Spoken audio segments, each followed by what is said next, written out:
same everything. It's a 426 Hemi, the real deal. Not a clone, not a tribute car, a real Hemi car.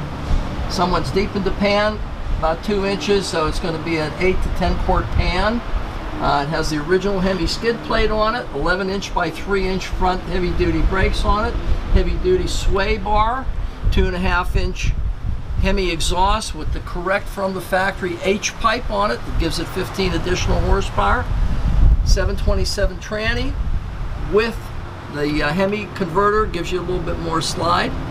A new drive shaft in it, the floors, the whole undercarriage has the original sound deadener on it. People call it undercoating, it wasn't. It was a sound deadener put on by Chrysler as an option from the factory. This car has the original sound deadener still intact. Parking brake still works, functional.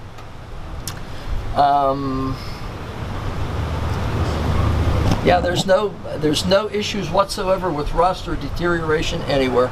This car is as it left the factory in 1966. Just as nice now as it was then.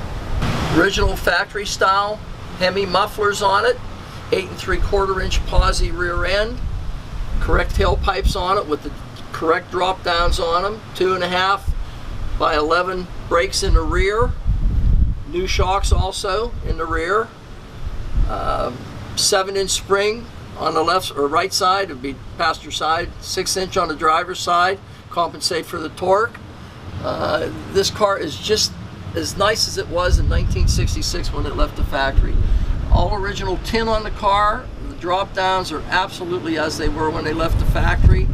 The trunk, a couple pieces of sound deadener missing on it. Other than that, it's just the way it was when it left the factory. It even has the original Mopar tie downs whenever they shipped these cars are still intact on the frame. This is a gorgeous car, absolutely gorgeous. Looking at one of my favorite cars of all time, and I had one of these back in the late 60s. It's a 426 Hemi, a real 426 Hemi car, 1966 Coronet 500. Underneath that air cleaner, there's 2 Carter AFB carburetors, 2 4-barrels. This one has power steering, has a correct 26-inch radiator with it, the original Prestolite distributor. Everything on this car is correct.